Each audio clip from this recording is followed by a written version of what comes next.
नमस्कार, स्वागत है आपका आपके अपने YouTube चैनल नॉलेज शेड्यूल में। आज है आपका सेट 9। इसमें हम 2 चैप्टर पढ़ेंगे। पहला है तंजौर, उड़ीसा, कालीघाट, कंपनी शैली तथा राजा रवि वर्मा, और दूसरा है बंगाल शैली के कलाकार। तो चलिए पढ़ते हैं। पहली शैली है आपकी तंजौर शैली। दक्षिण भारत में 19वीं शताब्दी में किस चित्र शैली का विकास हुआ?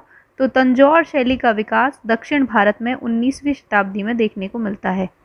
ये जो चित्र आप यहाँ देख रहे हैं, ये तंजौर शैली का चित्र है।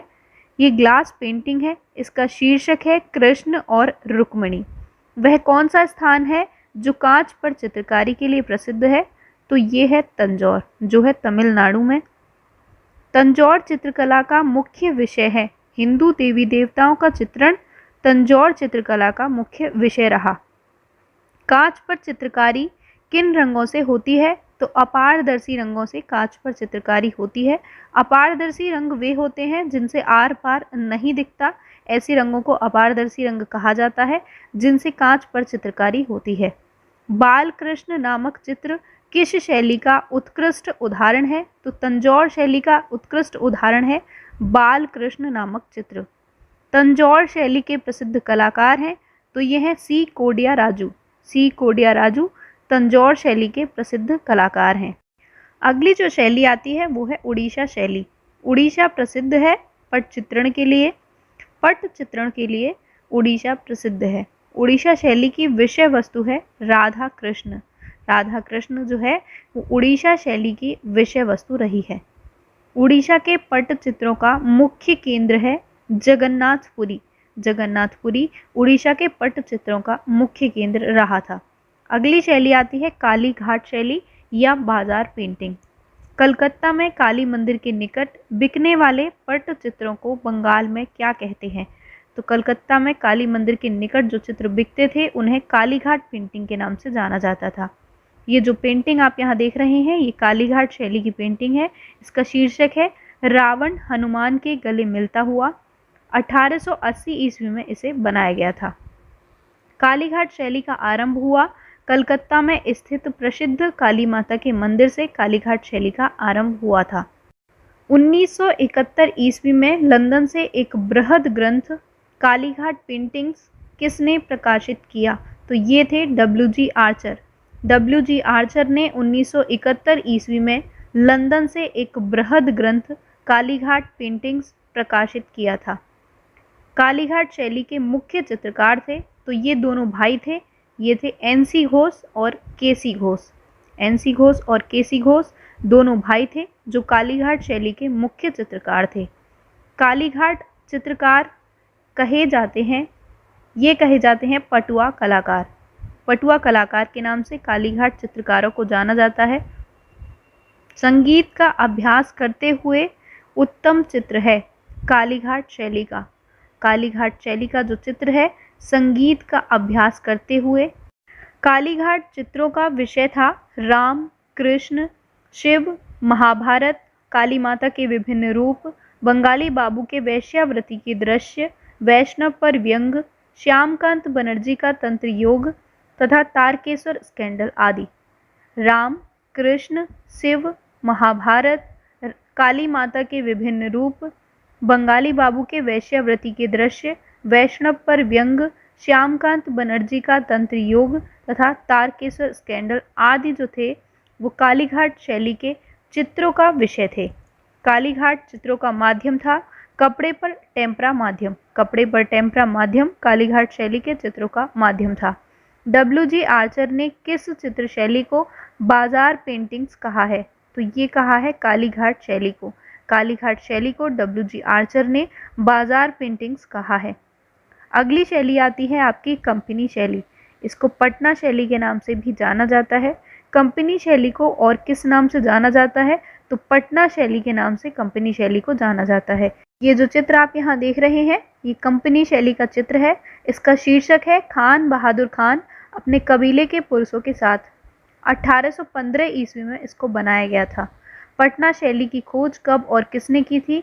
तो 1943 ईस्वी में पी.सी. मानक ने पटना शैली की खोज की थी। पटना शैली की जो खोज की थी वो 1943 ईस्वी में की थी पी.सी. मानक ने।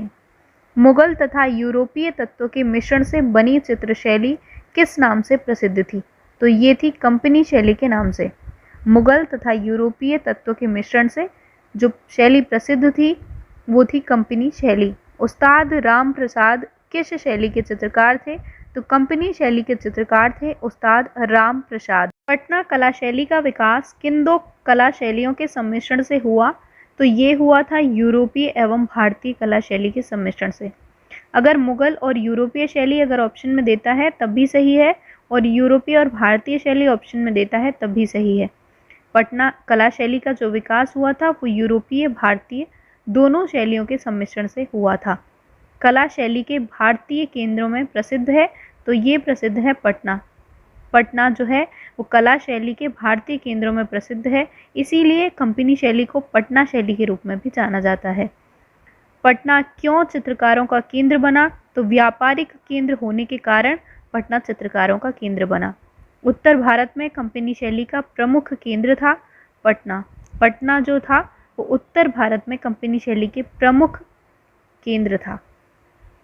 पटना शैली के चित्रकारों को सर्वप्रथम किसका संरक्षण प्राप्त हुआ? अंग्रेजी अधिकारियों का संरक्षण पटना शैली के चित्रकारों को सबसे पहले प्राप्त हुआ था।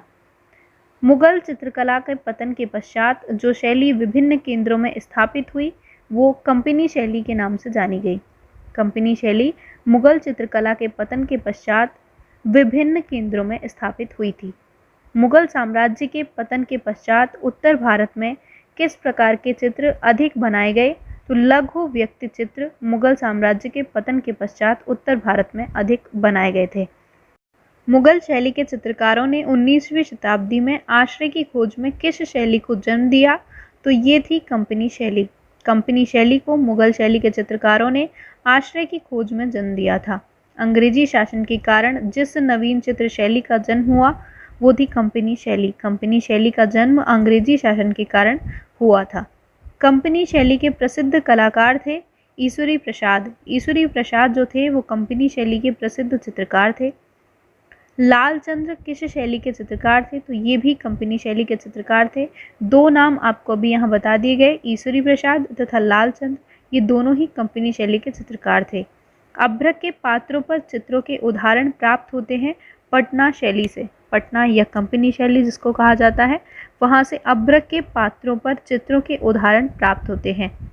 किस अंग्रेज अधिकारी ने सम्राट जहांगीर के शासनकाल में सूरत में बसने और व्यापार की आज्ञा प्राप्त की थी? तो ये थे कैप्टन मिडलटोन। कैप्टन मिडलटोन ने सम्राट जहांगीर के शासनकाल में सूरत में बसने और व्यापार की आज्ञा प्राप्त की थी। ईस्ट इंडिया कंपनी को दूसरे किस नाम से जाना जाता है? तो जॉन कंपनी के नाम से ईस्ट इंडिया कंपनी को जाना जाता है। हुलासलाल नामक चित्रकार कहाँ का था? तो ये थे बनारस के, जो बाद में पटना आ गए थे। हुलासलाल नामक जो चित्रकार थे वो बनारस के रहने वाले थे और बाद में ये पटना आ गए थे। फिरका किसे कहते हैं? 6 छोटे चित्रों के सेट को फिरका कहा जाता है। 6 छोटे चित्रों के सेट को कहा जाता है फिरका। कंपनी शासनकाल में भवन निर्माण शैली को क्या कहा गया था? तो ये कहा गया था कोलोनियन शैली। कोलोनियन शैली के नाम से भवन निर्माण शैली को जाना जाता था कंपनी शासनकाल में। मुगल तथा यूरोपीय शैलियों के सम्मिश्रण से उत्पन्न शैली थी, तो ये थी कंपनी शैली। कंपनी शैली जो थी वो मुगल तथा यूरोपीय शैलियों के सम्मिश्रण से उत्पन्न हुई शैली थी। कंपनी शैली में चेहरे बनाए गए 1.5 चश्म चेहरे कंपनी शैली में बनाए जाते थे। अंग्रेजी जल रंग पद्धति के आधार पर चित्रण तकनीकी का विकास हुआ कंपनी शैली में। कंपनी शैली में जल रंग पद्धति के आधार पर चित्रण तकनीकी का विकास हुआ था। अंग्रेज अधिकारी तथा भारतीय जनजीवन का चित्रण किस शैली के प्रमुख विषय रहे? कंपनी शैली के प्रमुख विषय रहे अंग्रेजी अधिकारी तथा भारतीय जनजीवन के चित्रण। कंपनी शैली के अधिकांश चित्रों का आकार होता था लघु आकार में पोस्ट कार्डों जैसा। लघु आकार में पोस्ट कार्डों जैसा कंपनी शैली के अधिकांश चित्रों का आकार होता था। इन चित्रों की जो नाप थी वो 8x6 आकार के थे। कंपनी शैली के चित्र होते थे 8x6 आकार के। कंपनी शैली में किस पोत का प्रयोग विशेष रूप से हुआ? तो अनुकृत पोत का प्रयोग कंपनी शैली में विशेष रूप से देखा जाता है। कंपनी शैली में चित्र बनाए गए वॉट्समैन पेपर पर कंपनी शैली में चित्र बनाए गए। भारत में किस शैली में सर्वप्रथम चित्रण हेतु जल रंग का प्रयोग किया गया? तो कंपनी शैली में सर्वप्रथम जल रंग का प्रयोग किया गया। किसके लिए? चित्रण हेतु। अगले कलाकार हैं राजा रवि वर्मा। राजा रवि वर्मा का जन्म है 1848 ईस्वी और इनकी मृत्यु हुई है 1906 ईस्वी। 1848 से 1906 ईस्वी के मध्य इनका जीवन काल रहा था। प्रसिद्ध चित्रकार राजा रवि वर्मा का जन्म कहाँ हुआ था? तो किलिमन्नूर, केरल में इनका जन्म हुआ था। ये जो चित्र आप यहाँ देख रहे हैं, ये चित्र, इसका शीर्षक है शकुंतला, जो राजा रवि वर्मा के द्वारा बनाया गया है। कैनवास पर तेल माध्यम से ये चित्र बनाया गया है। राजा रवि वर्मा का जन्म कब हुआ था? तो 29 अप्रैल 1848 ईस्वी में राजा रवि वर्मा का जन्म हुआ था। 29 अप्रैल 1848 ईस्वी में किलिमन्नूर, केरल में राजा रवि वर्मा का जन्म हुआ था। राजा रवि वर्मा किसकी संतान थे? तो एजुमवील नीलकंठन भट्ट त्रिपद व उमा अंबाबाई थम्पुरट्टी की संतान थे राजा रवि वर्मा। उनके पिता का नाम क्या था? एजुमवील नीलकंठन भट्ट त्रिपद और इनकी माता का नाम था उमा अंबाबाई थम्पुरट्टी। राजा रवि वर्मा की माता उमा अंबाबाई थम्पुरट्टी थी कवित्री व लेखिका थी। राजा रवि वर्मा की जो माता थी उमा अंबाबाई थम्पुरट्टी। पार्वती स्वयंवरम किसके द्वारा लिखी गई पुस्तक है? तो ये लिखी गई है राजा रवि वर्मा की माता उमा अंबाबाई थम्पुरट्टी के द्वारा। राजा रवि वर्मा की बहन का नाम था मंगलाबाई। मंगलाबाई जो थी वो सबीह चित्रकार के रूप में प्रसिद्ध थी। सबीह चित्रकार कहते हैं पोर्ट्रेट आर्टिस्ट को। राजा रवि वर्मा के भाई थे तो गोंडा वर्मा व सी राजा वर्मा राजा रवि वर्मा के भाई थे। राजा रवि वर्मा के भाई सी राजा वर्मा किस रूप में प्रसिद्ध थे? तो ये प्रसिद्ध थे आउटडोर पेंटर के रूप में। आउटडोर पेंटर के रूप में राजा रवि वर्मा के भाई सी राजा वर्मा प्रसिद्ध थे। राजा रवि वर्मा का विवाह कब और किससे हुआ? तो 1866 ईस्वी में 18 वर्ष की आयु में मवेलिकारा के शाही घराने की 12 वर्षीय भागीरथी बाई से इनका विवाह हुआ था। राजा रवि वर्मा का विवाह 1866 ईस्वी में 18 वर्षीय आयु में मवेलिकारा की शाही घराने की 12 वर्षीय भागीरथी बाई से हुआ था। राजा रवि वर्मा की कुल कितनी संतानें थीं? तो इनकी कुल 5 संतानें थीं, 2 पुत्र तथा 3 पुत्रियां। पुत्र थे केरला वर्मा और रामा वर्मा और पुत्रियां थीं महाप्रभा अम्मा, उमा अम्मा और चेरिया अम्मा। राजा रवि वर्मा के छोटे पुत्र रामा वर्मा ने कला शिक्षा कहाँ से प्राप्त की थी? तो जे स्कूल ऑफ आर्ट मुंबई से इन्होंने कला में शिक्षा प्राप्त की थी। तैल विधा में कार्य करने वाले भारतीय प्रथम चित्रकार थे तो ये थे राजा रवि वर्मा। राजा रवि वर्मा प्रथम भारतीय चित्रकार थे जिन्होंने तैल विधा में कार्य किया था। भारतवर्ष में सर्वप्रथम तैल चित्रण करने का श्रेय किसे जाता है? तो ये थे राजा रवि वर्मा, जिन्हें भारतवर्ष में सर्वप्रथम तैल चित्रण में कार्य करने का श्रेय जाता है। राजा रवि वर्मा किस कला के लिए प्रसिद्ध थे? तो ये प्रसिद्ध थे चित्रकला के लिए।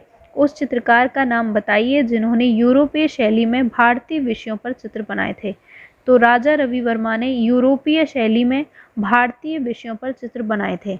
यूरोपीय चित्रण पद्धति का धार्मिक चित्र सर्वप्रथम किस भारतीय चित्रकार ने बनाया था? तो ये बनाया था राजा रवि वर्मा ने। राजा रवि वर्मा ने यूरोपीय चित्रण पद्धति का धार्मिक चित्र सर्वप्रथम बनाया था। विदेशी चित्रण पद्धति के प्रथम भारतीय चित्रकार कौन थे? तो ये थे राजा रवि वर्मा। राजा रवि वर्मा विदेशी चित्रण पद्धति के प्रथम भारतीय चित्रकार थे। किस डच चित्रकार से राजा रवि वर्मा ने तेल विधि की शिक्षा प्राप्त की थी?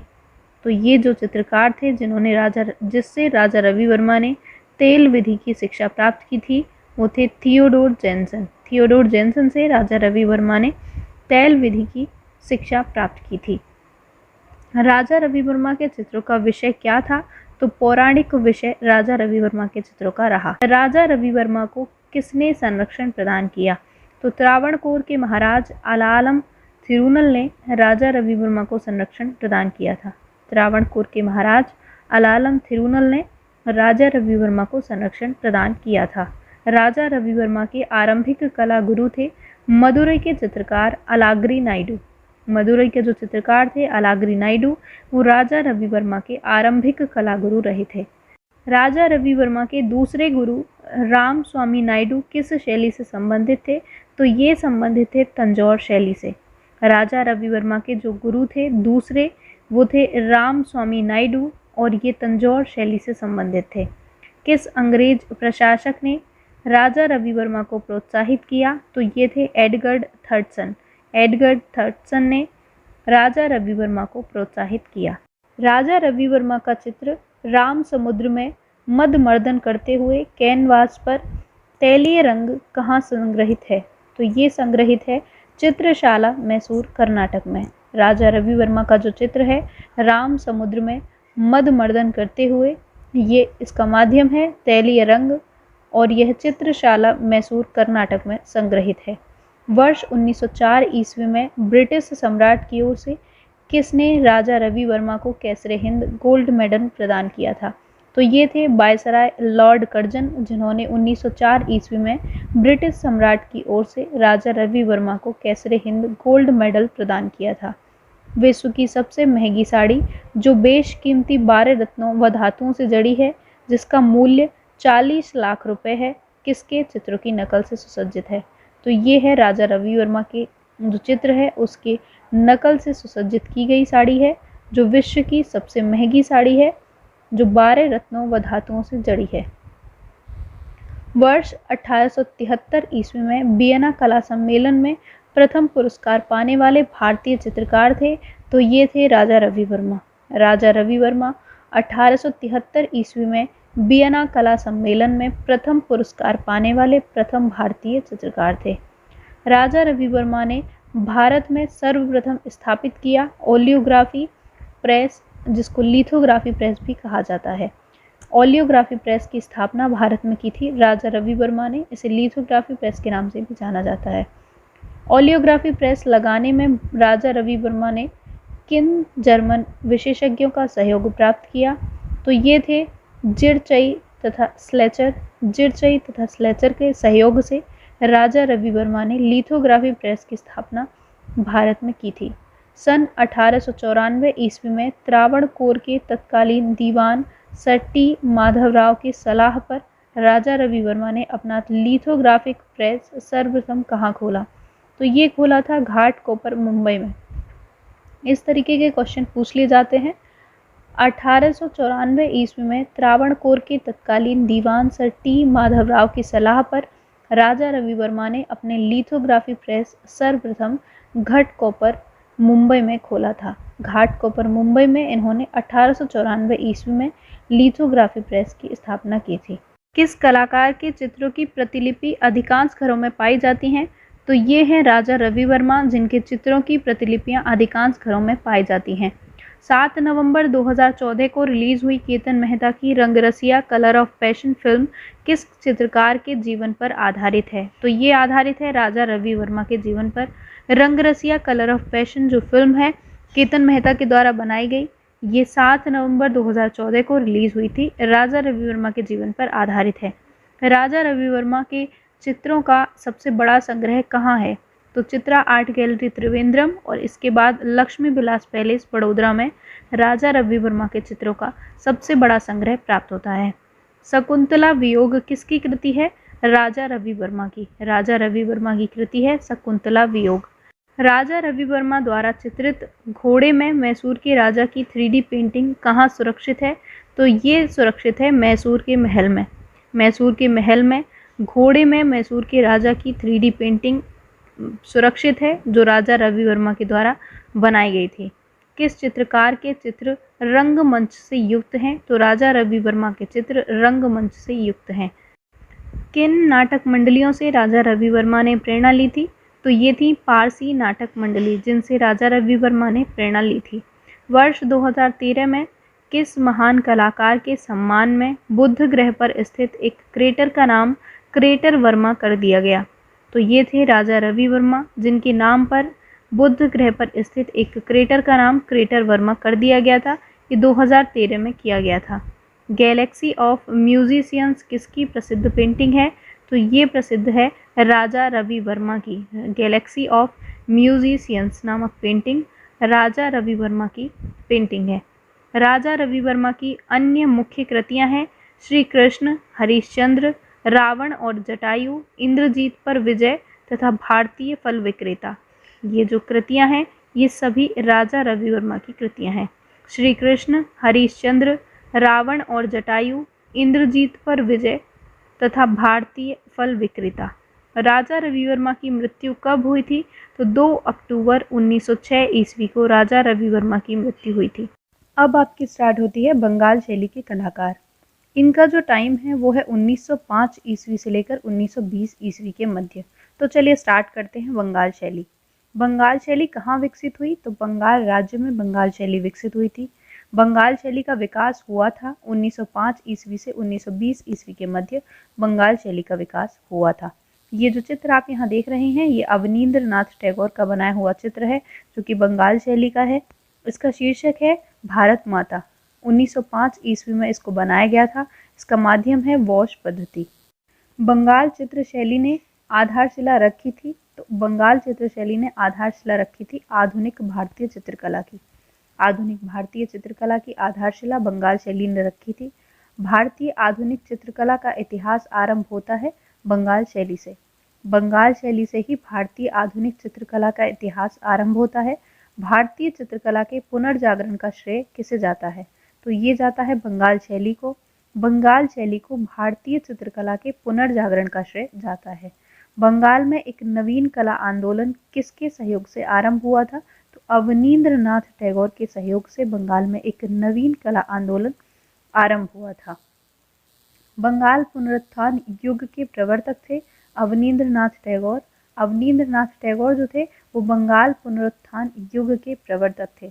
भारतीय चित्रकला की नवीन जागृति के पिता किसे कहा जाता है? तो अवनींद्र नाथ टैगोर को भारतीय चित्रकला की नवीन जागृति के पिता कहा जाता है। पुनर्जागरण आंदोलन के कर्णधार कौन बने? तो ये बने थे अवनींद्र नाथ टैगोर। अवनींद्र नाथ टैगोर जो थे वो पुनर्जागरण आंदोलन के कर्णधार बने थे। अवनींद्र नाथ टैगोर ने जिस छोटे स्कूल की स्थापना की वो था बंगाल स्कूल। बंगाल स्कूल जो था उसकी स्थापना की थी अवनींद्र नाथ टैगोर ने। बंगाल कला शैली किस तकनीकी से जानी जाती है? तो ये जानी जाती है वॉश तकनीकी से। वॉश तकनीकी जो थी वो बंगाल शैली की प्रमुख तकनीकी थी। बंगाल शैली के चित्रकारों ने किस तकनीकी का प्रयोग किया? तो वॉश तकनीकी का प्रयोग बंगाल स्कूल शैली के कलाकारों ने किया था। वॉश तकनीकी रेखाएं भारतीय कलाओं से प्रेरित हैं लेकिन तकनीकी चीनी और जापानी है। वॉश तकनीकी की जो रेखाएं हैं वो रेखाएं तो हैं भारतीय कलाओं से प्रेरित और उसकी तकनीकी है चीनी और जापानी। बंगाल शैली के जनक थे तो अवनींद्र नाथ ठाकुर थे बंगाल शैली के जनक। वॉश चित्रण पद्धति के जन्मदाता हैं तो भारत में वॉश चित्रण पद्धति के जन्मदाता हैं अवनींद्र नाथ टैगोर। अवनींद्र नाथ टैगोर जो हैं भारत में वॉश चित्रण पद्धति के जन्मदाता हैं। पुनर्जागृति आंदोलन क्या था? तो पाश्चात्य प्रभावों को नकार कर भारतीय परंपरागत मूल्यों को पुनः स्थापित करना ही पुनर्जागृति आंदोलन कहलाया। Ernest Winfield Havell. E V Havell कौन थे? तो कलकत्ता कला स्कूल के प्रिंसिपल थे अर्नेस्ट विनफील्ड हेवेल। कला महाविद्यालय के प्राचार्य के रूप में ईवी हेवेल ने अपने विद्यार्थियों को किस शैली के लघु चित्रों की प्रतिलिपि बनाने के लिए प्रोत्साहित किया? तो ये किया था मुगल शैली के चित्रों की। मुगल शैली के लघु चित्रों की प्रतिलिपियां बनाने के लिए ईवी हेवेल ने अपने विद्यार्थियों को प्रोत्साहित किया था। आनंद केंटिस कुमारस्वामी का जन्म श्रीलंका के कोलंबो में हुआ था। इनकी मृत्यु कहाँ हुई? तो आनंद केंटिस कुमारस्वामी की मृत्यु हुई थी मैसाचुसेट्स यूएसए में। मैसाचुसेट्स यूएसए में आनंद केंटिस कुमारस्वामी की मृत्यु हुई थी जबकि इनका जन्म हुआ था श्रीलंका के कोलंबो में। कलाकार, लेखक और royal college of art London से संबंध रखने वाले विलियम रोथनस्टीन किसके मित्र थे?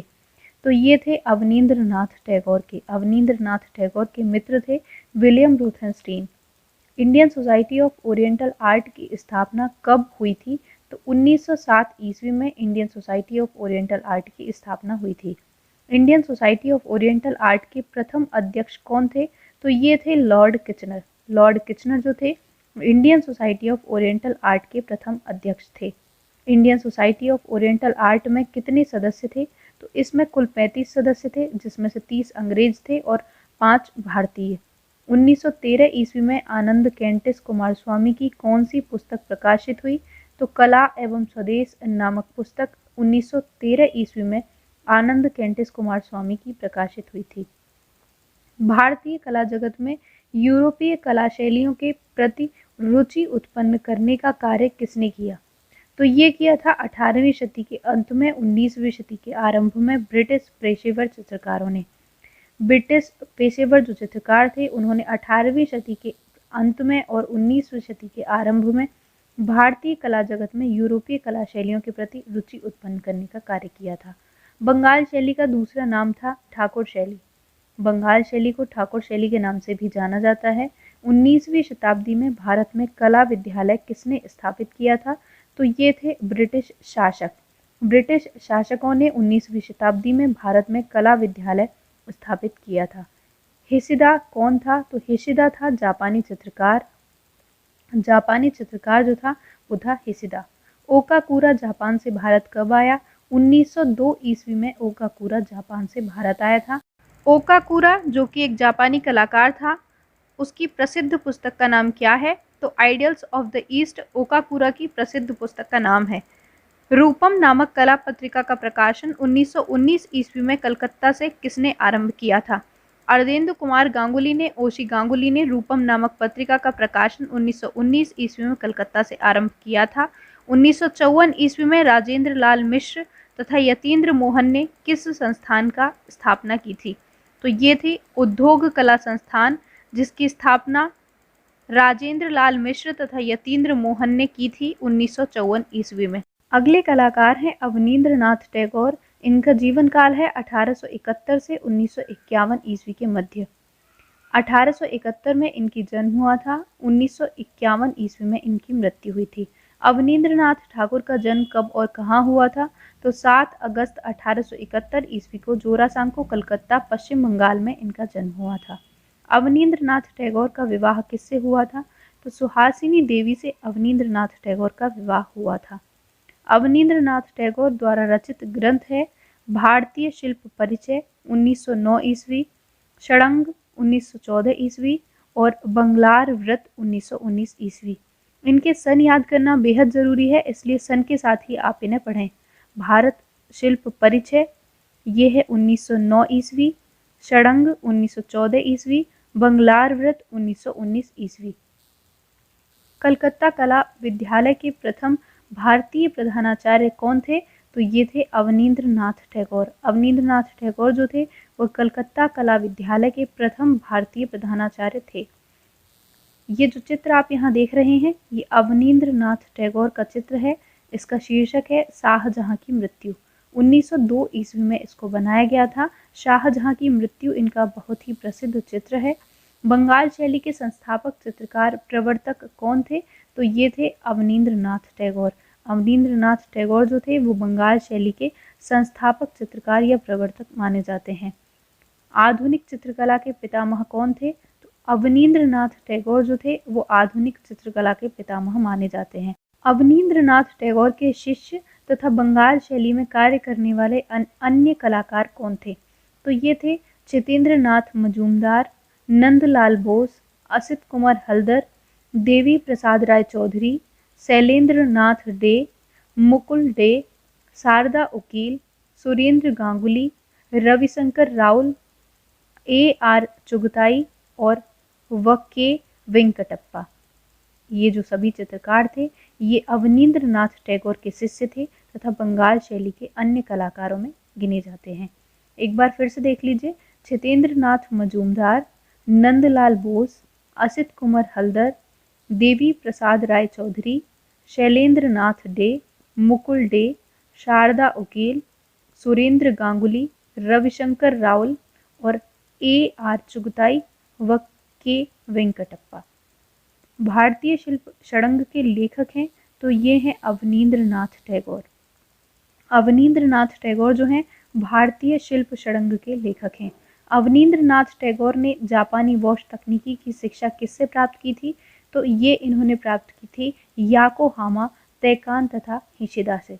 याकोहामा, तैकान तथा हिशिदा से इन्होंने वॉश तकनीकी की शिक्षा प्राप्त की थी। अवनींद्रनाथ टैगोर कलकत्ता आर्ट स्कूल के प्रिंसिपल कब बने थे? तो ये बने थे 1905 ईस्वी में। 1905 ईस्वी में अवनींद्रनाथ टैगोर कलकत्ता आर्ट स्कूल के प्रिंसिपल बने थे। औरंगजेब का बुढ़ापा किसकी प्रसिद्ध कृति है? तो ये है अवनींद्रनाथ टैगोर की। अवनींद्रनाथ टैगोर की प्रसिद्ध कृति है औरंगजेब का बुढ़ापा। गणेश जननी किस कलाकार की प्रसिद्ध कृति है? तो अवनींद्रनाथ ठाकुर की प्रसिद्ध कृति है गणेश जननी। औरंगजेब की वृद्धावस्था के चित्र सुरक्षित रखे गए हैं राज्य पुस्तकालय रामपुर उत्तर प्रदेश में। राज्य पुस्तकालय रामपुर उत्तर प्रदेश में औरंगजेब की वृद्धावस्था के चित्र सुरक्षित रखे गए हैं। अवनींद्रनाथ टैगोर के आरंभिक कला गुरु थे इटालियन कलाकार गिल्हार्डी। इटालियन कलाकार गिल्हार्डी अवनींद्रनाथ टैगोर के आरंभिक कला गुरु थे। बुद्ध और सुजाता तथा बुद्ध जन्म किसकी रचना है? तो ये है अवनींद्रनाथ टैगोर की। अवनींद्रनाथ टैगोर की रचनाएं हैं बुद्ध और सुजाता तथा बुद्ध जन्म। भारत माता 1905 ईस्वी चित्र के चित्रकार का नाम बताइए? तो ये हैं अवनींद्रनाथ टैगोर। अवनींद्रनाथ टैगोर ने 1905 ईस्वी में भारत माता शीर्षक से एक चित्र बनाया था। अवनींद्रनाथ टैगोर ने भारत माता तथा संध्या दीप किस टेक्निक में बनाए? तो ये बनाए थे जापानी वॉश टेक्निक में। अवनींद्रनाथ ने अपने जो चित्र हैं भारत माता तथा संध्या दीप ये जापानी वॉश टेक्निक में बनाए हैं। अवनींद्रनाथ टैगोर द्वारा बनाए गए चित्र ने क्रांतिकारियों में नए जोश का संचार किया था। तो ये था भारत माता। भारत माता शीर्षक का जो अवनींद्रनाथ का चित्र था उसने क्रांतिकारियों में नए जोश का संचार किया था। अवनींद्रनाथ टैगोर द्वारा चित्रित एक प्रमुख श्रृंखला का नाम बताइए? तो ये है अरेबियन नाइट्स। अरेबियन नाइट्स जो श्रृंखला है वो अवनींद्रनाथ टैगोर के द्वारा चित्रित की गई है। वॉश चित्रांकन के लिए अवनींद्रनाथ टैगोर धरातल के रूप में क्या प्रयुक्त करते थे? तो ये प्रयुक्त करते थे इंग्लैंड का बना कार्टेज पेपर। इंग्लैंड का बना cartridge paper Abanindranath Tagore wash चित्रांकन के लिए अपने धरातल के रूप में प्रयुक्त करते थे। समाज की बुराइयों को अवनींद्रनाथ टैगोर ने किसके माध्यम से उजागर किया था? तो मुखौटे के माध्यम से समाज की बुराइयों को अवनींद्रनाथ टैगोर ने उजागर किया था। अवनींद्रनाथ टैगोर द्वारा बनाए गए काटुम कुटुम की कृति काष्ठ से निर्मित उल्लू कहाँ सुरक्षित है? तो ये राष्ट्रीय संग्रहालय नई दिल्ली में सुरक्षित है। राष्ट्रीय संग्रहालय नई दिल्ली में अवनींद्रनाथ टैगोर द्वारा बनाई गई काटुम कुटुम की कृति काष्ठ से निर्मित उल्लू सुरक्षित है। एन टैगोर की काष्ठ निर्मित मूर्तियां कहाँ सुरक्षित हैं? तो ये राष्ट्रीय आधुनिक कला दीर्घा नगमा नई दिल्ली में सुरक्षित है। राष्ट्रीय आधुनिक कला दीर्घा नगमा नई दिल्ली में काष्ठ निर्मित मूर्ति एन टैगोर की सुरक्षित है। सन 1921 से 1929 ईस्वी के मध्य कलकत्ता विश्वविद्यालय में कार्यरत अवनींद्रनाथ टैगोर ने जो व्याख्यान दिया वह किस नाम से संग्रहित है? तो ये संग्रहित है बागेश्वरी शिल्प प्रबंधावली के नाम से। बागेश्वरी शिल्प प्रबंधावली के नाम से 1921 से 1929 ईस्वी के मध्य कलकत्ता विश्वविद्यालय में कार्यरत अवनींद्रनाथ टैगोर ने जो व्याख्यान दिया था वो संग्रहित है। अवनींद्रनाथ टैगोर की आत्मकथा का क्या नाम था? तो ये था जोड़ा साकारो धारे। जोड़ा साकारो धारे अवनींद्रनाथ टैगोर की आत्मकथा का नाम था। अवनींद्रनाथ टैगोर ने रविंद्रनाथ की किस पुस्तक के लिए 32 चित्र बनाए थे? तो ये थी चित्रांगदा। चित्रांगदा नामक पुस्तक के लिए अवनींद्रनाथ टैगोर ने 32 चित्र बनाए थे। अवनींद्रनाथ टैगोर की शिष्या का नाम क्या था? तो ये थी रानी चंदा। रानी चंदा जो थी वो अवनींद्रनाथ टैगोर की शिष्या थी। अवनींद्रनाथ टैगोर के शिष्य कला के प्रसार हेतु कहाँ कहाँ गए थे? तो शांति निकेतन में नंदलाल बोस गए थे, लखनऊ में हल्दर थे, मैसूर में वेंकटप्पा थे और मद्रास में देवी प्रसाद राय चौधरी थे, जयपुर में शैलेंद्रनाथ डे थे, लाहौर में समरेंद्रनाथ गुप्त थे। ये सभी अवनींद्रनाथ टैगोर के शिष्य थे जो प्रसार हेतु गए थे। शांति निकेतन में नंदलाल बोस, लखनऊ में हल्दर, मैसूर में वेंकटप्पा, मद्रास में देवी प्रसाद राय चौधरी, जयपुर में शैलेंद्रनाथ डे, लाहौर में समरेंद्र गुप्त। भारत की प्रथम महिला चित्रकार थी सुनैना देवी। सुनैना देवी जो थी वो भारत की प्रथम महिला चित्रकार थी।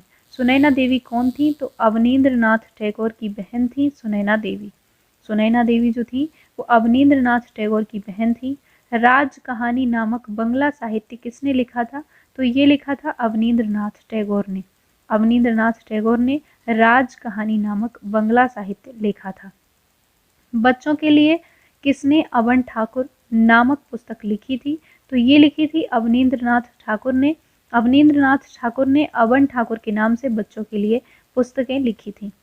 किस कलाकार ने 1941 ईस्वी में अंतिम यात्रा महाप्रयाण नामक विख्यात चित्र बनाकर अपनी तूलिका को त्याग दिया? तो ये थे अवनींद्रनाथ टैगोर। अवनींद्रनाथ टैगोर ने 1941 ईस्वी में अंतिम यात्रा महाप्रयाण नामक विख्यात चित्र बनाकर अपनी तूलिका को त्याग दिया था। ये जो अंतिम यात्रा या महाप्रयाण प्रयाण जो चित्र है ये रविंद्रनाथ टैगोर की मृत्यु के समय इन्होंने बनाया था और इसके पश्चात इन्होंने अपनी तूलिका को त्याग दिया था। The introduction to Indian artistic anatomy किसकी प्रसिद्ध पुस्तक है? तो ये है अवनींद्रनाथ टैगोर की। अवनींद्रनाथ टैगोर की प्रसिद्ध पुस्तक है the introduction to Indian artistic anatomy. Abanindranath Tagore के प्रमुख चित्र थे भारत माता, गणेश जननी, बुद्ध जन्म, बुद्ध और सुजाता, तिष्य रक्षिता, ताजमहल, शाहजहां की मृत्यु, जीवन संध्या तथा कोहरा व संध्या। ये सभी चित्र अवनींद्रनाथ टैगोर के प्रमुख चित्र थे।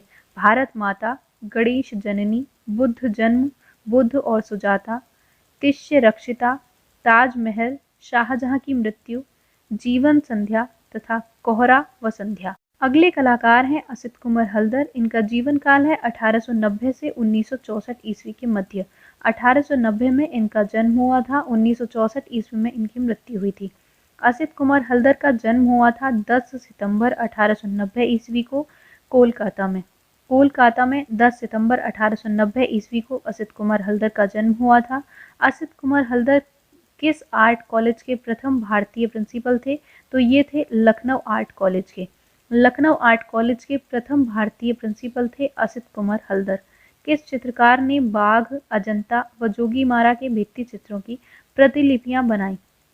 तो ये थे असित कुमार हल्दर। असित कुमार हल्दर ने बाघ, अजंता व जोगीमारा के भित्ति चित्रों की प्रतिलिपियां तैयार की थी।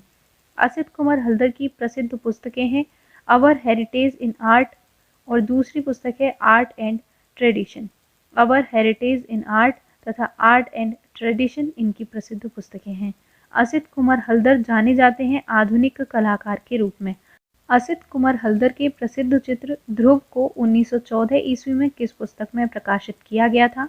तो ये थी myths of the Hindus and Buddhist. Myths of the Hindus and Buddhist नामक जो पुस्तक थी उसमें असित कुमार हल्दर के प्रसिद्ध चित्र ध्रुव को 1914 ईस्वी में प्रकाशित किया गया था। ये जो चित्र आप यहाँ देख रहे हैं ये चित्र असित कुमार हल्दर के द्वारा बनाया गया है। इसका शीर्षक है ध्रुव, जिसको myths of the Hindus and Buddhist पुस्तक में प्रकाशित किया गया था। 1914 ईस्वी में इसको बनाया गया था। हल्दर की मधुरता का महान स्मारक कौन सा चित्र है? The flame of music. संगीत की लौ जो है वो असित कुमार हल्दर की महानता का महान स्मारक है। द फ्लेम ऑफ म्यूजिक जो चित्र है वो असित कुमार हल्दर की महानता का महान स्मारक है। असित कुमार हल्दर के प्रसिद्ध चित्र हैं ऋतुसंहार, उमर खयाम तथा कुणाल व अकबर। ऋतुसंहार, उमर खयाम तथा कुणाल व अकबर आदि चित्र असित कुमार हल्दर के प्रसिद्ध चित्र हैं। अगले आपके कलाकार हैं नंदलाल बोस। 1882 से 1966 ईस्वी के मध्य इनका जीवन काल था। 1882 में इनका जन्म हुआ था, 1966 ईस्वी में इनकी मृत्यु हुई थी। नव बंगाल शैली किसकी देन है? तो ये है नंदलाल बोस की। नंदलाल बोस की देन है नव बंगाल शैली। नंदलाल बोस का जन्म कब और कहाँ हुआ था? तो 3 दिसंबर 1882 ईस्वी को मुंगेर, बिहार में नंदलाल बोस का जन्म हुआ था। नंदलाल बोस का प्रसिद्ध चित्र है बीड़ा वादिनी। बीड़ा वादिनी शीर्षक का जो चित्र है वो नंदलाल बोस का प्रसिद्ध चित्र है। Indian Society of Oriental Art की प्रथम प्रदर्शनी में नंदलाल बोस को उनकी सती नामक चित्र पर कितने रुपए का पुरस्कार मिला था? तो 500 रुपये का पुरस्कार उनको सती नामक चित्र पर मिला था Indian Society of Oriental Art की प्रथम प्रदर्शनी में। 1909 ईस्वी से 1911 ईस्वी के मध्य लेडी हरिंगम की अध्यक्षता में असित कुमार हल्दर के साथ अजंता की अनुकृति किसने तैयार की? तो ये की थी नंदलाल बोस ने। नंदलाल बोस ने 1909 से 1911 ईस्वी के मध्य असित कुमार हल्दर के साथ अजंता के चित्रों की अनुकृति तैयार की थी। ये जो चित्र आप यहाँ देख रहे हैं, ये चित्र नंदलाल बोस के द्वारा बनाया गया चित्र है। इसका शीर्षक है यम और सावित्री। नंदलाल बोस किसके शिष्य थे? तो अवनींद्रनाथ टैगोर के शिष्य थे नंदलाल बोस। हरिपुरा कांग्रेस के पोस्टर चित्रित किए थे नंदलाल बोस ने। नंदलाल बोस ने हरिपुरा कांग्रेस के पोस्टर चित्रित किए थे। हरिपुरा पैनल की विषय वस्तु बताइए? तो भारतीय ग्राम्य जीवन हरिपुरा पैनल की विषय वस्तु थी। शिल्प कथा व रूपावली पुस्तकों के रचयिता का नाम है नंदलाल बोस। नंदलाल बोस की जो पुस्तकें थी वो थी शिल्प कथा व रूपावली। 1954 ईस्वी में भारत सरकार द्वारा पद्म विभूषण से सम्मानित प्रथम चित्रकार हैं तो ये है नंदलाल बोस। नंदलाल बोस को भारत सरकार द्वारा पद्म विभूषण से सम्मानित किया गया था। ये पहले चित्रकार हैं जिन्हें पद्म विभूषण से सम्मानित किया गया था। इन्हें 1954 ईस्वी में भारत सरकार द्वारा पद्म विभूषण से सम्मानित किया गया था। भारतीय चित्रकला को सम्मान दिलाने का श्रेय किसको है? तो ये है नंदलाल बोस। नंदलाल बोस ने भारतीय चित्रकला को सम्मान दिलाया था। नंदलाल बोस का नाम किस संस्था से जुड़ा है? तो शांति निकेतन कला भवन से इनका नाम जुड़ा हुआ है। पहले भारतीय कलाकार जिनकी कलाकृति पर सर्वप्रथम रंगीन वृत्त चित्र डॉक्यूमेंट्री तैयार किया गया तो ये थे नंदलाल बोस। नंदलाल बोस के जीवन पर सर्वप्रथम रंगीन वृत्त चित्र डॉक्यूमेंट्री तैयार किया गया था। नंदलाल बोस कहाँ के प्रथम अध्यक्ष बनाए गए थे? तो कला भवन शांति निकेतन के प्रथम अध्यक्ष 1922 ईस्वी में नंदलाल बोस को बनाया गया था। रविंद्रनाथ टैगोर द्वारा रचित गीतांजलि के लिए चित्रण कार्य किसने किया था?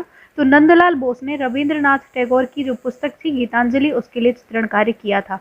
जबकि रविंद्रनाथ टैगोर की जो पुस्तक थी चित्रांगदा उसके लिए कार्य किया था अवनींद्रनाथ टैगोर ने। गांधी की दांडी यात्रा किसकी कृति है? तो ये है नंदलाल बोस की। गांधी की दांडी यात्रा जो कृति है वो नंदलाल बोस की है। कौन सा प्रसिद्ध कलाकार जो अपने उपनाम मास्टर मोशाय के नाम से प्रसिद्ध था? तो ये थे नंदलाल बोस। नंदलाल बोस को मास्टर मोशाय कहकर भी जाना जाता था। हरिपुरा कांग्रेस में बनाए गए चित्रों का माध्यम क्या था? तो टेम्परा माध्यम में हरिपुरा कांग्रेस के जो चित्र बनाए गए थे वो थे। नंदलाल बोस ने सन 1928 ईस्वी में इटालियन म्यूरल तकनीकी में कौन सा विशाल भित्ति चित्र बनाया? तो दूल्हे की सवारी जो विशाल भित्ति चित्र था वो नंदलाल बोस ने 1928 ईस्वी में इटालियन म्यूरल तकनीकी में बनाया था। कौन सा 15 फीट लंबा चित्र नंदलाल बोस ने 1 घंटे में बनाया था? तो ये था पांडवों का हिमालय आरोहण। पांडवों का हिमालय आरोहण नंदलाल बोस ने 15 फीट लंबा जो चित्र था उसको 1 घंटे में बनाया था। महिषासुर मर्दिनी का प्रसिद्ध चित्र किसने बनाया था? तो ये बनाया था नंदलाल बोस ने। नंदलाल बोस का प्रसिद्ध चित्र है महिषासुर मर्दिनी। रविंद्रनाथ टैगोर की किस पुस्तक का अलंकरण नंदलाल बोस ने किया? तो ये थी छायानिका। छायानिका नामक जो पुस्तक थी अब रविंद्रनाथ टैगोर की, उसका अलंकरण किया था नंदलाल बोस ने। भारतीय संविधान की मूल पांडुलिपियों का चित्रण किसने किया? तो ये थे नंदलाल बोस। नंदलाल बोस ने भारतीय संविधान की मूल पांडुलिपियों का चित्रण किया था। कुल 22 चित्र इसमें इन्होंने बनाए थे। कुल 22 चित्र भारतीय संविधान की मूल पांडुलिपियों में नंदलाल बोस ने बनाए थे। नंदलाल बोस ने किन कलाकारों के चित्रों की अनुकृतियां बनाई थी? तो ये थे रवि वर्मा तथा राफेल। रवि वर्मा तथा राफेल के चित्रों की अनुकृतियां नंदलाल बोस ने बनाई थी। यम और सावित्री किसका प्रसिद्ध कृति है? तो ये है नंदलाल बोस की। यम और सावित्री नंदलाल बोस की प्रसिद्ध कृति है। अगले आपके कलाकार हैं सत्येंद्रनाथ मजूमदार। इनका जीवन काल है 1891 से 1975 ईस्वी के मध्य। 1891 ईस्वी में इनका जन्म हुआ था। 1975 ईस्वी में इनकी मृत्यु हुई थी। सत्येंद्रनाथ मजूमदार का जन्म कब और कहाँ हुआ था? तो 31 जुलाई 1891 ईस्वी को पश्चिम बंगाल के मुर्शिदाबाद जिले में निमतिता के पास जगतताई ग्राम में इनका जन्म हुआ था। 31 जुलाई 1991 में पश्चिम बंगाल के मुर्शिदाबाद जिले में इनका जन्म हुआ था। जितेंद्र नाथ मजूमदार ने कला की शिक्षा कहाँ से प्राप्त की? तो government school of art Kolkata से इन्होंने कला की शिक्षा प्राप्त की थी। बंगाल स्कूल के चित्रकार का नाम बताइए? तो ये हैं जितेंद्र नाथ मजूमदार। जितेंद्र नाथ मजूमदार जो हैं वो बंगाल स्कूल के चित्रकार हैं। ये जो चित्र आप यहाँ देख रहे हैं ये जितेंद्र नाथ मजूमदार के द्वारा बनाया गया चित्र है। इसका शीर्षक है प्रभु हरिदास अंतिम अवस्था में, कागज पर वॉश माध्यम से बनाया गया है। जितेंद्र नाथ मजूमदार के कलागुरु कौन थे? तो अवनींद्र नाथ ठाकुर जो थे वो जितेंद्र नाथ मजूमदार के कलागुरु थे। 1912 से 1930 ईस्वी के मध्य जितेंद्र नाथ मजूमदार कहाँ अध्यापक बनाए गए? तो Indian Society of Oriental art Calcutta में इनको अध्यापक बनाया गया था 1912 से 1930 ईस्वी के मध्य। जितेंद्र नाथ मजूमदार 1942 से 1964 ईस्वी के मध्य तक किस विश्वविद्यालय के कला विभाग के अध्यक्ष रहे थे? तो इलाहाबाद विश्वविद्यालय के कला विभाग के अध्यक्ष रहे थे 1942 से 1964 ईस्वी के मध्य। किस चित्रकार ने बिहार के एक ड्रामा समूह यात्रा दल के लिए मंच सज्जा का काम किया था? तो जितेंद्र नाथ मजूमदार जो थे उन्होंने बिहार के एक ड्रामा समूह के लिए यात्रा दल के लिए एक मंच सज्जा का काम किया था। जितेंद्र नाथ मजूमदार ने कृष्ण लीला गायन का प्रशिक्षण किससे लिया था? तो नवदीप ब्रजवासी से इन्होंने कृष्ण लीला गायन का प्रशिक्षण लिया था। इलाहाबाद विश्वविद्यालय में कला की विभाग की स्थापना 1 सितंबर 1942 ईस्वी को किसने की थी? तो ये की थी जितेंद्र नाथ मजूमदार ने। जितेंद्र नाथ मजूमदार ने इलाहाबाद विश्वविद्यालय में चित्रकला विभाग की स्थापना की थी 1 सितंबर 1942 ईस्वी को। जितेंद्र नाथ मजूमदार किस विश्वविद्यालय में कला अध्यापक थे? तो इलाहाबाद विश्वविद्यालय में जितेंद्र नाथ मजूमदार कला अध्यापक बने थे। जितेंद्र नाथ मजूमदार की चित्रण शैली को निम्न में से कौन सी संज्ञा दी जाती है? तो जल रंग वॉश इनकी चित्रण शैली थी। चैतन्य का गृहत्याग विख्यात चित्र किस चित्रकार ने बनाया है? तो जितेंद्र नाथ मजूमदार ने चैतन्य का गृहत्याग विख्यात चित्र बनाया है। जितेंद्र नाथ मजूमदार को कहा जाता है संत कलाकार। आपसे अगर पूछा जाए कि संत कलाकार किसको कहा जाता है तो जितेंद्र नाथ मजूमदार को संत कलाकार के नाम से जाना जाता है। बंगाल शैली के एक चित्रकार जो सच्चे वैष्णव जन की भांति अपने चित्रों में राधा कृष्ण का ही चित्रांकन करते रहे, ये थे जितेंद्र नाथ मजूमदार। जितेंद्र नाथ मजूमदार जो थे वो बंगाल शैली के एक चित्रकार थे जो सच्चे वैष्णव जन की भांति अपने चित्रों में राधा कृष्ण का ही चित्रांकन करते रहे। राधा कृष्ण का ही चित्रण करने वाले बंगाल शैली के वैष्णव चित्रकार थे जितेंद्र नाथ मजूमदार। जितेंद्र नाथ मजूमदार जो थे वो राधा कृष्ण का ही चित्रण करने वाले बंगाल शैली के एक वैष्णव चित्रकार थे। प्रभु हरिदास अंतिम अवस्था में चित्र किसका है? तो ये है जितेंद्र नाथ मजूमदार का। जितेंद्र नाथ मजूमदार का एक चित्र है प्रभु हरिदास अंतिम अवस्था में। जितेंद्र नाथ मजूमदार का प्रथम चित्र जिसे एक अंग्रेज ने 80 रुपये में खरीदा था ये था बालक ध्रुव की तपस्या। बालक ध्रुव की तपस्या नामक जो चित्र था वो जितेंद्र नाथ मजूमदार का प्रथम चित्र था जिसे एक अंग्रेज ने 80 रुपये में खरीदा था। इंडियन प्रेस इलाहाबाद के मालिक श्री हरि केशव घोष के विशेष प्रस्ताव पर गीत गोविंद चित्रावली किसने तैयार की थी? तो ये थे जितेंद्र नाथ मजूमदार। जितेंद्र नाथ मजूमदार ने इंडियन प्रेस इलाहाबाद के मालिक श्री हरि केशव के घोष के विशेष प्रस्ताव पर गीत गोविंद चित्रावली तैयार की थी। अगले आपके कलाकार हैं शैलेंद्र नाथ डे। 1890 से 1971 ईस्वी के मध्य इनका जीवन काल है। 1890 में इनका जन्म हुआ था। 1971 ईस्वी में इनकी मृत्यु हुई थी। शैलेंद्र नाथ डे का जन्म कब और कहाँ हुआ था? तो 1890 ईस्वी में इलाहाबाद के दारागंज में इनका जन्म हुआ था। इलाहाबाद के दारागंज में 1890 ईस्वी में इनका जन्म हुआ था। शैलेंद्र नाथ डे ने कला शिक्षा कहाँ से प्राप्त की? Government school of arts and craft से। कोलकाता में अवनींद्र नाथ ठाकुर के सानिध्य में इन्होंने कला की शिक्षा प्राप्त की थी। भारतीय चित्रकला पद्धति नामक पुस्तक के लेखक हैं शैलेंद्र नाथ डे। शैलेंद्र नाथ डे ने भारतीय चित्रकला पद्धति नामक पुस्तक लिखी थी। मेघदूत किस कलाकार की चित्र श्रृंखला है? शैलेंद्र नाथ डे की। शैलेंद्र नाथ डे की चित्र श्रृंखला है मेघदूत। राजस्थानी पुनर्जागरण कला के अग्रणी कलाकार थे शैलेंद्र नाथ डे। शैलेंद्र नाथ डे जो थे वो राजस्थानी पुनर्जागरण कला के अग्रणी कलाकार थे। Shailendra Nath De Rajasthan School of Art में कला शिक्षक के रूप में कब नियुक्त हुए? 1924 ईस्वी में Shailendra Nath De Rajasthan School of Art में कलकत्ता के शिक्षक के रूप में नियुक्त हुए। राजस्थान स्कूल ऑफ आर्ट में शैलेंद्र नाथ डे के कौन से विख्यात चित्रकार शिष्य रहे? पद्मश्री राम गोपाल विजयवर्गीय, श्री देवकीनंदन शर्मा तथा श्री शंभुनाथ मिश्र। पद्मश्री राम गोपाल विजयवर्गीय, श्री देवकीनंदन शर्मा तथा श्री शंभु मिश्र जो थे, ये राजस्थानी स्कूल ऑफ आर्ट में शैलेंद्र नाथ डे के विख्यात चित्रकार शिष्य रहे थे। शैलेंद्र नाथ डे ने पत्र कलम का प्रशिक्षण किससे प्राप्त किया? ईश्वरी प्रसाद से। ईश्वरी प्रसाद से शैलेंद्र नाथ डे ने पत्र कलम का प्रशिक्षण प्राप्त किया था। शैलेंद्र नाथ डे के प्रसिद्ध चित्र हैं मेघदूत चित्र श्रृंखला, यशोदा और बालक कृष्ण, यक्ष पत्नी, वनवासी यज्ञ, चलते फिरते भाव मुद्रा, नृत्य भंगिमा, कौशल्या से आज्ञा लेते राम, गरुणासीन अष्टभुज विष्णु। ये जो चित्र हैं ये शैलेंद्र नाथ डे के प्रसिद्ध चित्र हैं। एक बार रिवाइज कर लेते हैं। मेघदूत चित्र श्रृंखला, यशोदा और बालक कृष्ण, यक्ष पत्नी, वनवासी यज्ञ, चलते फिरते भाव मुद्रा, नृत्य भंगिमा, कौशल्या से आज्ञा लेते राम तथा गरुणासीन अष्टभुज विष्णु आदि जो चित्र हैं वो शैलेंद्र नाथ डे के चित्र हैं। अगले आपके कलाकार हैं देवी प्रसाद राय चौधरी। इनका जीवन काल है 1899 से 1975 ईस्वी के मध्य। 1899 में इनका जन्म हुआ था, 1975 ईस्वी में इनकी मृत्यु हुई थी। देवी प्रसाद राय चौधरी मूर्तिकार के रूप में विख्यात हैं। देवी प्रसाद राय चौधरी का जन्म कब और कहाँ हुआ था?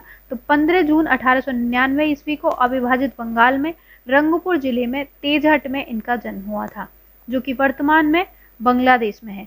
ये जो मूर्ति शिल्प आप यहाँ देख रहे हैं ये देवी प्रसाद राय चौधरी के द्वारा बनाया गया मूर्ति है, जिसका शीर्षक है शहीद स्मृति, जो कि ब्रांज मूर्ति है। 15 अगस्त 1947 को स्थापित हुई थी पटना बिहार में। पटना बिहार में ये स्थापित है। इनमें से कौन मूर्तिकार हैं? तो देवी प्रसाद राय चौधरी जो हैं वो एक मूर्तिकार के रूप में जाने जाते हैं। किस स्थापत्यविद ने शहीद स्मृति ब्रांज मूर्ति का निर्माण पटना में किया था? तो ये थे देवी प्रसाद राय चौधरी।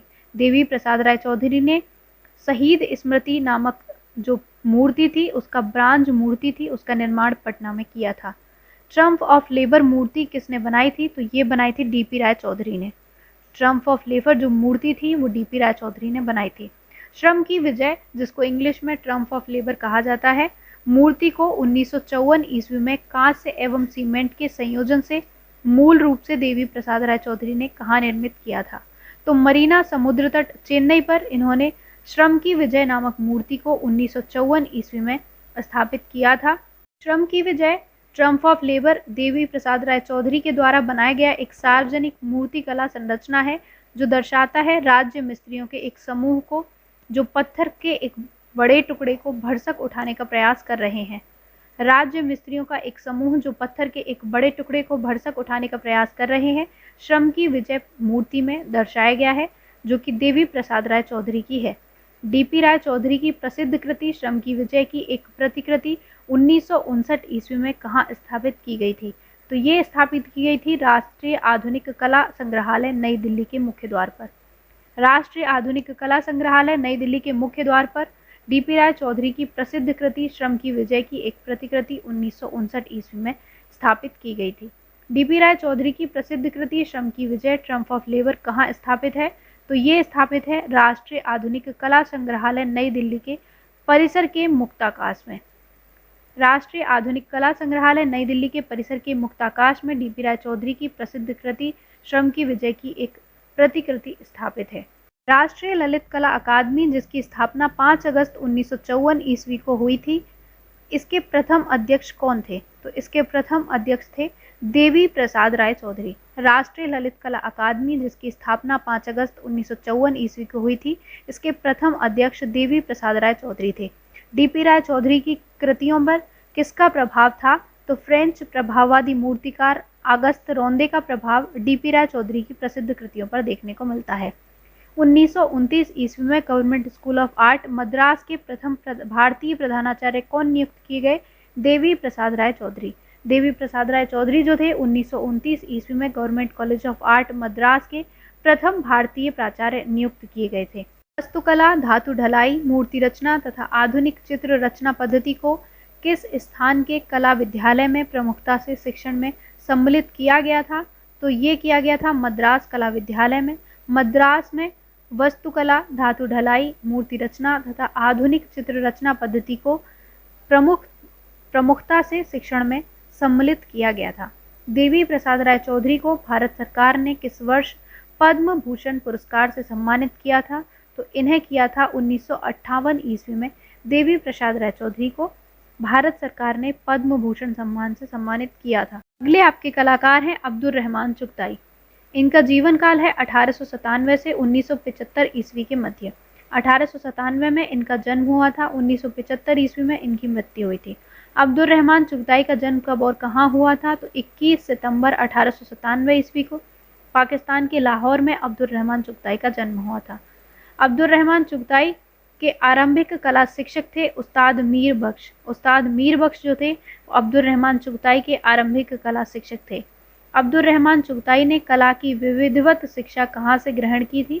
तो कलकत्ता स्कूल ऑफ आर्ट से कला गुरु अवनींद्र नाथ टैगोर के सानिध्य में अब्दुल रहमान चुगताई ने कला की शिक्षा प्राप्त की थी। ये जो चित्र आप यहाँ देख रहे हैं ये अब्दुल रहमान चुगताई का चित्र है। इसका शीर्षक है अनारकली। अनारकली शीर्षक का ये चित्र है, अब्दुल रहमान चुगताई के द्वारा बनाया गया है। अब्दुल रहमान चुगताई को किस कला विद्यालय में नियुक्त किया गया था?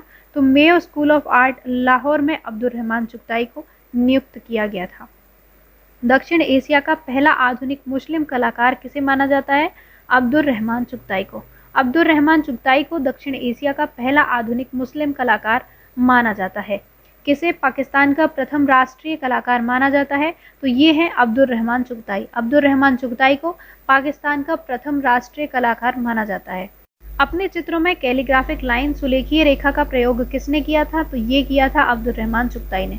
अब्दुल रहमान चुगताई ने अपने चित्रों में कैलीग्राफिक लाइन, जिसको सुलेखीय रेखा के रूप में जाना जाता है, का प्रयोग किया था। अब्दुल रहमान चुगताई की शैली को कहा जाता है चुगताई शैली। अब्दुल रहमान चुगताई की जो शैली थी उसको चुगताई शैली के नाम से जाना जाता था। चुगताई के चित्रों पर किसका प्रभाव दिखाई पड़ता है? मुगल लघु चित्रकला, आर्ट नूवो तथा इस्लामिक ईरानी कला का प्रभाव चुगताई के चित्रों पर दिखाई पड़ता है। किसी रंगों का सम्राट कहा जाता है? तो चुगताई को कहा जाता है रंगों का सम्राट। आपसे क्वेश्चन पूछ सकता है रंगों का सम्राट किसे कहा जाता है, तब आप लगाएंगे चुगताई को। इससे पहले मैंने अभी आपको बताया था कि संत कलाकार किसे कहते हैं, तो इसको आप कमेंट बॉक्स में बताएंगे कि संत कलाकार किसे कहा जाता है। रंगों का सम्राट कहा जाता है चुगताई को और संत कलाकार किसे कहा जाता है ये आप कमेंट बॉक्स में बताएंगे। मोहम्मद अब्दुल रहमान चुगताई ने राधिका शीर्षक चित्र को किस माध्यम में बनाया था? तो टेम्परा और वॉश माध्यम में मोहम्मद अब्दुल रहमान चुगताई ने राधिका शीर्षक का जो चित्र था उसे बनाया था।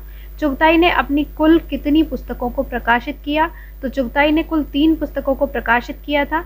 मुरक्का चुगताई 1928 ईस्वी में, नक्काश ए चुगताई 1935 ईस्वी में तथा चुगताई की पेंटिंग जो 1940 ईस्वी में इन्होंने प्रकाशित की थी। चुगताई के कैरियर का सबसे महत्वपूर्ण कार्य था मुरक्का ए चुगताई। यह मिर्जा गालिब के उर्दू कविताओं का सचित्र संस्करण है। चुगताई की लोकप्रियता अन्य कारण है। चुगताई की जो लोकप्रियता थी उसके अन्य कारण है पाकिस्तान के टेलीविजन व रेडियो के लिए लोगो तैयार करना तथा अनारकली नाटक के लिए पर्दे पर अनारकली की पेंटिंग बनाना। किस कलाकार के प्रशंसक पिकासो व एलिजाबेथ द्वितीय रहीं? तो ये थे अब्दुल रहमान चुगताई। अब्दुल रहमान चुगताई के प्रशंसक थे एलिजाबेथ द्वितीय तथा पिकासो। चुगताई के प्रमुख चित्र है सहारा की राजकुमारी, प्रिंस सलीम, जंगल में Laila, national gallery of modern art में सुरक्षित है, कवि तुलसीदास, राधा कृष्ण, होली, हीरामन तोता जो national gallery of modern art में सुरक्षित है आदि जो चित्र हैं वो अब्दुल रहमान चुगताई के प्रमुख चित्र हैं। एक बार रिवाइज कर लेते हैं। सहारा की राजकुमारी, प्रिंस सलीम, जंगल में लैला, कवि, राधा कृष्ण, होली, हीरामन तोता, गैलरी ऑफ मॉडर्न आर्ट में सुरक्षित है आदि चित्र जो हैं ये अब्दुल रहमान चुगताई के चित्र हैं। अगले आपके कलाकार हैं शारदा चरण उकील। इनका जीवन काल है 1888 से 1940 ईस्वी के मध्य। 1888 में इनका जन्म हुआ था, 1940 में इनकी मृत्यु हुई थी।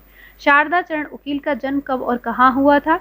तो 14 नवंबर 1888 ईस्वी को विक्रमपुर वर्तमान ढाका बांग्लादेश में इनका जन्म हुआ था। 14 नवंबर 1888 को विक्रमपुर में इनका जन्म हुआ था, जो कि वर्तमान ढाका बांग्लादेश में है।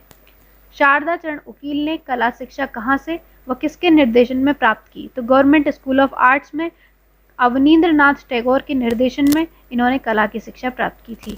शारदा उकील चित्रकार के साथ और किस रूप में प्रसिद्ध थे? तो ये एक अभिनेता के रूप में भी प्रसिद्ध थे। शारदा उकील जो थे वो चित्रकार के साथ साथ एक अभिनेता के रूप में भी प्रसिद्ध थे। ये जो चित्र आप यहाँ देख रहे हैं, ये चित्र है शारदा चरण उकील का, जिसका शीर्षक है शिव और सती की यात्रा। शिव और सती की यात्रा इस चित्र का शीर्षक है। वर्ष 1925 ईस्वी में निर्मित फिल्म प्रेम संन्यास द लाइट ऑफ एशिया में किंग शुद्धोधन की भूमिका के लिए जाने जाते हैं शारदा चरण उकील। शारदा चरण उकील जो हैं वो 1525 ईस्वी में निर्मित जो फिल्म थी प्रेम संन्यास, उसमें किंग शुद्धोधन की भूमिका के लिए जाने जाते हैं। शारदा चरण उकील के दो छोटे भाई थे, वारदा उकील और रानोदा उकील। नई दिल्ली में सर्व प्राचीन art school Sarada Ukil school of art की स्थापना किसने और कब की? तो बंगाल शैली के कलाकार शारदा उकील ने 1926 ईस्वी में सर्वप्रथम art school Sarada Ukil school of art की स्थापना नई दिल्ली में की थी। नई दिल्ली में रूपलेखा नामक कला पत्रिका का प्रकाशन किसने आरंभ किया? तो ये थे शारदा उकील। शारदा उकील ने नई दिल्ली से रूपलेखा नामक पत्रिका का प्रकाशन किया था। आपके कलाकार हैं मुकुल चंद्र डे। इनका जीवन काल है 1895 से 1989 ईस्वी के मध्य। मुकुल चंद्र डे का जन्म कब और कहाँ हुआ था? 23 जुलाई 1895 ईस्वी को श्रीधर खोला वर्तमान बांग्लादेश में इनका जन्म हुआ था। मुकुल चंद्र डे ने कला की शिक्षा किससे और कहाँ से प्राप्त की? तो आरंभ में अवनींद्रनाथ टैगोर के निर्देशन में शांति निकेतन वीरभूमि में, तत्पश्चात अवनींद्रनाथ टैगोर के निर्देशन में कलकत्ता स्कूल ऑफ आर्ट से इन्होंने कला की शिक्षा प्राप्त की थी। भारत में ड्राई पॉइंट एचिंग के अगुआ कलाकार थे मुकुल चंद्र डे। मुकुल चंद्र डे ने एचिंग तकनीकी की शिक्षा कहाँ से प्राप्त की थी? तो अमेरिका के शिकागो में जेम्स ब्लेडिंग स्लोन तथा बर्थ जैक्स के निर्देशन में इन्होंने एचिंग तकनीकी की शिक्षा प्राप्त की थी। वह भारतीय कलाकार जो शिकागो सोसाइटी ऑफ ईचर्स के जीवन पर्यंत सदस्य रहे, तो ये थे मुकुल चंद्र डे। मुकुल चंद्र डे जो थे वो भारतीय कलाकार होने के साथ साथ शिकागो सोसाइटी ऑफ ईचर्स के जीवन पर्यंत सदस्य बने रहे थे। वर्ष 1928 ईस्वी में मुकुल चंद्र डे किस कला विद्यालय के प्राचार्य नियुक्त किए गए? तो government school of art Kolkata के प्रधानाचार्य 1928 ईस्वी में मुकुल चंद्र डे को नियुक्त किया गया। किसने सर्वप्रथम government school of art Kolkata में महिलाओं के लिए दाखिला आरंभ किया था? तो मुकुल चंद्र डे ने सर्वप्रथम महिलाओं के लिए government school of art Kolkata में दाखिला आरंभ किया था। अगले आपके कलाकार हैं सुधीर रंजन खास्तगीर। इनका जीवन काल है 1907 से 1974 ईस्वी के मध्य। सुधीर रंजन खास्तगीर का जन्म कब और कहाँ हुआ था? तो 24 सितंबर 1907 ईस्वी को चिटगांव में, जो कि वर्तमान बांग्लादेश का एक शहर है, सुधीर रंजन खास्तगीर का जन्म हुआ था। सुधीर रंजन खास्तगीर के पूर्वजों को मुगलों ने क्या उपाधि दी थी? तो खास्तगीर, जिसको हिंदू वैद्य कहा जाता है, कि उपाधि मुगलों ने सुधीर रंजन खास्तगीर के पूर्वजों को दी थी। सुधीर खास्तगीर किसके शिष्य थे? अवनींद्रनाथ टैगोर, तत्पश्चात नंदलाल बोस। सबसे पहले अवनींद्रनाथ टैगोर और इनके बाद नंदलाल बोस के शिष्य थे सुधीर रंजन खास्तगीर। कला विषय में परास्नातक डिग्री प्राप्त करने वाले प्रथम भारतीय कलाकार थे सुधीर रंजन खास्तगीर। सुधीर रंजन खास्तगीर जो थे वो कला विषय में परास्नातक डिग्री प्राप्त करने वाले प्रथम भारतीय कलाकार थे। दून स्कूल देहरादून की प्रथम कला शिक्षक नियुक्त किए गए सुधीर रंजन खास्तगीर। सुधीर रंजन खास्तगीर को दून स्कूल देहरादून का प्रथम कला शिक्षक नियुक्त किया गया था। उत्तराखंड में दून स्कूल देहरादून की स्थापना किसने और कब की थी? तो सतीश रंजन दास ने 1935 ईस्वी में उत्तराखंड में दून स्कूल देहरादून की स्थापना की थी। ये जो मूर्ति शिल्प आप यहाँ देख रहे हैं, ये सुधीर रंजन खास्तगीर के द्वारा बनाया गया मूर्ति शिल्प है। इसका शीर्षक है Daughter of soil. Sudhir Ranjan Khastgir किस रूप में जाने जाते थे? तो मुख्यतः मूर्तिकार और गौणतः चित्रकार के रूप में सुधीर रंजन खास्तगीर को जाना जाता है। वह कलाकार जिसकी प्रतिभा मूर्तिकार तथा चित्रकार दोनों रूपों में प्रस्फुटित थी, परंतु वे पहले मूर्तिकार थे और पीछे चित्रकार। ये थे खास्तगीर। खास्तगीर की प्रतिभा मूर्तिकार और चित्रकार दोनों रूपों में प्रस्फुटित थी, लेकिन पहले ये मूर्तिकार थे और बाद में चित्रकार। वर्ष 1937 ईस्वी में सुधीर रंजन खास्तगीर ने कांस्य ढलाई ब्रॉन्ज कास्टिंग की शिक्षा किससे ली? तो इंग्लैंड में एरिक गिल से इन्होंने ब्रॉन्ज कास्टिंग या कास्ट ढलाई की शिक्षा ली थी। 1934 ईस्वी में सुधीर रंजन खासगीर के चित्रों की प्रथम प्रदर्शनी कहाँ आयोजित की गई? इंडियन सोसाइटी लंदन में 1934 ईस्वी में सुधीर रंजन खासगीर ने अपने चित्रों की प्रथम प्रदर्शनी लगाई थी। उत्तर प्रदेश सरकार ने सुधीर खासगीर को government college of arts and craft Lucknow के प्राचार्य के पद पर कब आमंत्रित किया था? 1956 ईस्वी में उत्तर प्रदेश सरकार ने सुधीर रंजन खासगीर को government college of art and craft Lucknow में प्राचार्य के पद पर आमंत्रित किया था। College of art and craft Lucknow की स्थापना कब हुई थी? 1911 ईस्वी में college of art and craft Lucknow की स्थापना हुई थी। Government college of art and craft Lucknow में सुधीर खासगीर के प्रमुख शिष्य थे, तो ये थे मदन लाल नागर, Ranveer Singh Bisht, Avtar Singh Pawar.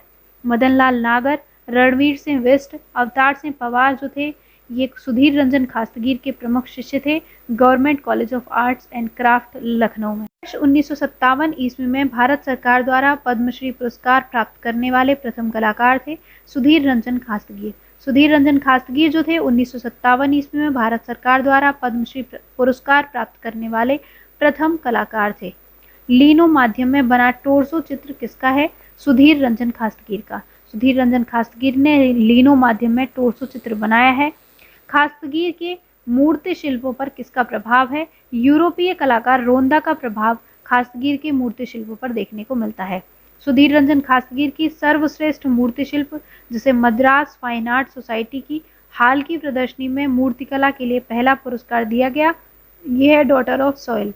Daughter of the Soil मूर्ति शिल्प सुधीर रंजन खासगीर के द्वारा बनाया गया था, जिसे मद्रास फाइन आर्ट सोसाइटी की हाल ही प्रदर्शनी में पहला पुरस्कार प्राप्त हुआ है। सुधीर रंजन खासगीर की प्रसिद्ध मूर्ति शिल्प है विंटर, माँ और शिशु तथा डॉटर ऑफ द सॉइल। ये कलाकार हैं केम वेंकटप्पा। 1887 ईस्वी से 1965 ईस्वी के मध्य इनका जीवन काल है। वेंकटप्पा का जन्म कब और कहाँ हुआ था? तो 1886 ईस्वी में मैसूर में वेंकटप्पा का जन्म हुआ था। ये जो चित्र आप यहाँ देख रहे हैं ये वेंकटप्पा के द्वारा बनाया गया चित्र है। इसका शीर्षक है राम विवाह। वेंकटप्पा आर्ट गैलरी बेंगलोर में ये सुरक्षित है। वेंकटप्पा किस रूप में प्रसिद्ध थे? तो चित्रकार के रूप में वेंकटप्पा प्रसिद्ध थे। श्री वेंकटप्पा लघु चित्रकार के रूप में प्रसिद्ध थे। किस कलाकार को बंगाल का मैसूर कहा जाता है? तो केम वेंकटप्पा को बंगाल का मैसूर कहा जाता है। वेंकटप्पा की प्रसिद्धि और किस रूप में थी? तो बीड़ा वादक के रूप में वेंकटप्पा की प्रसिद्धि थी। वेंकटप्पा के पूर्वज थे मैसूर राज्य के दरबारी चित्रकार कोर्ट पेंटर जो थे वो वेंकटप्पा के पूर्वज थे। वेंकटप्पा ने कला शिक्षा कहाँ से प्राप्त की? तो अवनींद्रनाथ टैगोर के मार्गदर्शन में 1909 से 1911 ईस्वी के मध्य कलकत्ता स्कूल ऑफ आर्ट से इन्होंने कला की शिक्षा प्राप्त की थी। वर्ष 1909 से 1911 ईस्वी के मध्य अजंता के भित्ति चित्रों की अनुकृति तैयार करने में लेडी हरिंगम के दल में अन्य चित्रकारों के साथ कौन सा चित्रकार शामिल था? तो ये थे वेंकटप्पा। वेंकटप्पा जो थे 1909 से 1911 ईस्वी के मध्य अजंता के भित्ति चित्रों की अनुकृति तैयार करने में लेडी हरिंगम के दल में शामिल थे। वेंकटप्पा की शैली प्रभावित थी मुगल तथा दक्षिणी शैली से। मुगल तथा दक्षिणी शैली से वेंकटप्पा की शैली प्रभावित थी। वर्ष 1926 ईस्वी में ऊटी के दृश्य तथा 1934 ईस्वी में कोड़ई कनाल के दृश्य चित्र जलरंग वॉश तकनीकी में किसने बनाए थे? तो ये बनाए थे वेंकटप्पा ने। वेंकटप्पा ने 1926 ईस्वी में ऊटी के दृश्य तथा 1934 ईस्वी में कोड़ई कनाल के दृश्य चित्र बनाए थे। राम द्वारा हनुमान को मुद्रिका अर्पण, लंका दहन, सीता व स्वर्णमृग, राम का विवाह, टीपू सुल्तान इत्यादि जो चित्र थे वो थे वेंकटप्पा के। राम द्वारा हनुमान को मुद्रिका अर्पण, लंका दहन, सीता व स्वर्णमृग, राम का विवाह, टीपू सुल्तान इत्यादि चित्र थे वेंकटप्पा के।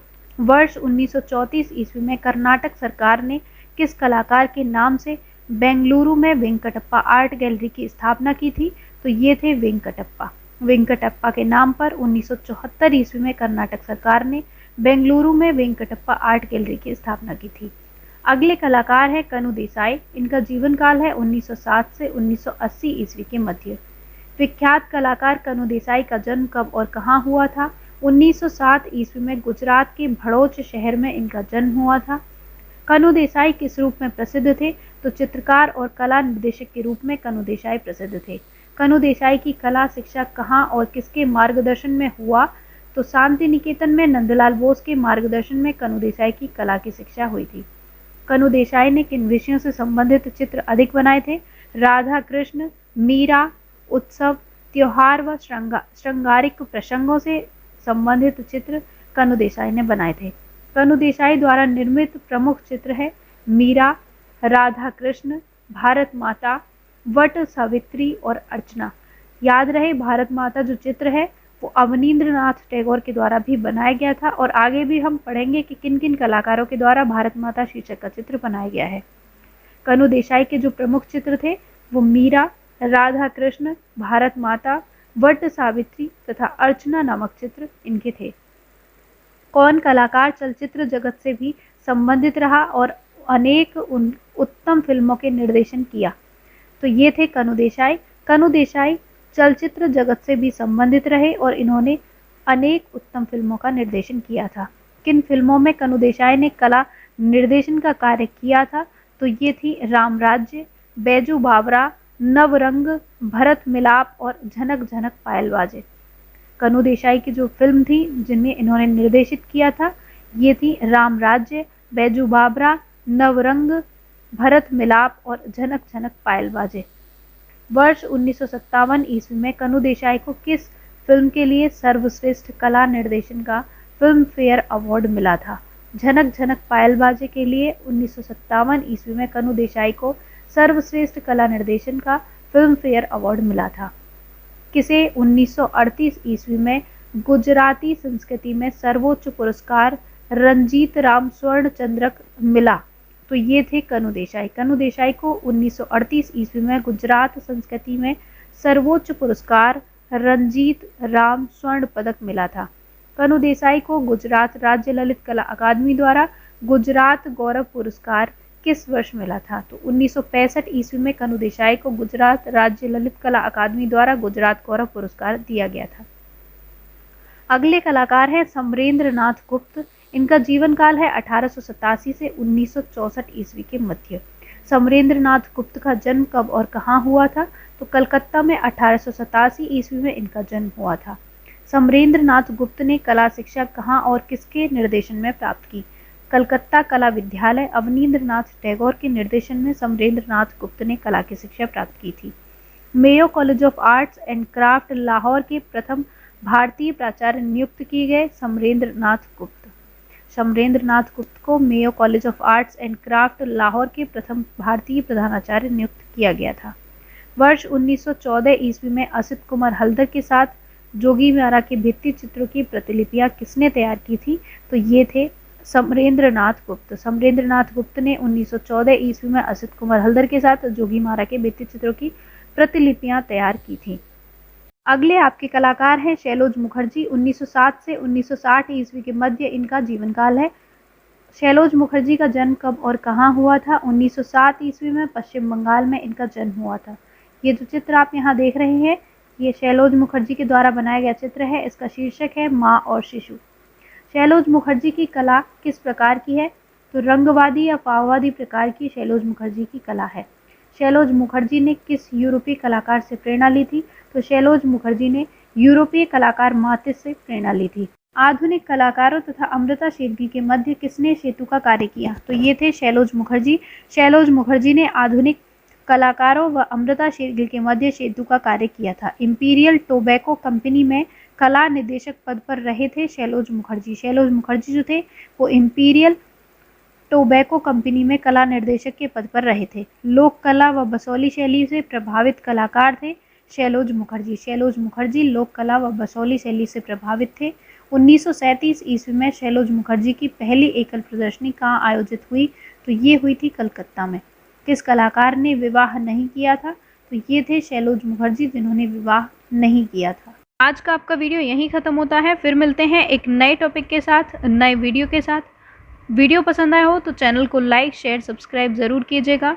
तब तक के लिए धन्यवाद।